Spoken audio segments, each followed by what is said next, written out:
Hi friends, நம்ம கம்பெனியில் வந்து சாம்பார் பொடி வந்து இவ்வளோ நாள் போடலை. ஃபஸ்ட்டாக வந்து சாம்பார் பொடி ரெடி பண்ணதுக்காக எல்லா பொருளுமே தேவையான பொருள்லாம் அளந்து எடுத்து ரெடி பண்ணி ஒரு நாள் வச்சு காய வச்சு எடுத்தாச்சு.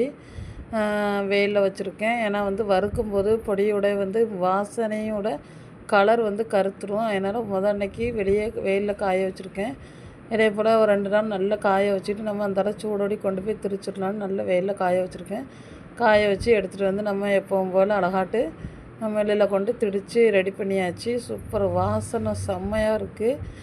கலரும் வந்து நல்லா இருக்குது. சாம்பார் பொடி இனிமேல் வந்து பேக்கெட்டில் அடைச்சி சேல் பண்ண வேண்டியதான். இவ்வளோ நானுமே வந்து மல்லிப்பொடி, வத்தல் பொடி, மஞ்சள் பொடி, பெருஞ்சீரக பொடி, நல்ல மிளகு, சுக்கு பொடி எல்லாமே வந்திருக்கு. சாம்பார் பொடி வந்து இதுக்கு முன்னாடி வந்து இட்லி பொடி ரெடி பண்ணியிருந்து இப்போ வந்து சாம்பார் பொடி ரெடி பண்ணியிருக்கேன். ஃப்ரெண்ட்ஸ், உங்களுக்கு நம்மள்ட்ட வந்து வீட்டிலே நல்ல முறையில் செய்து தரமான பொருட்கள் வாங்கி தரமாட்டு தான் செய்கிறோம். உங்களுக்கு எங்ககிட்ட வந்து மசாலா வாங்கன்னு சொன்னிங்கன்னா ஸ்க்ரீனில் கிடக்க நம்பருக்கு வாட்ஸ்அப் அண்டு கான்டாக்ட் பண்ணலாம். இந்த நம்பருக்கு போட்டால் நான் உங்களுக்கு அனுப்பி தரலாம். இதில் வந்து நம்ம பொடி வந்து வீட்டிலே ரெடி பண்ணுறது நீட்டாக சுத்தமாட்டு எல்லாமே செய்யலாம். 1 வருஷம் வரை கெட்டு போகாமல் இருக்கும்.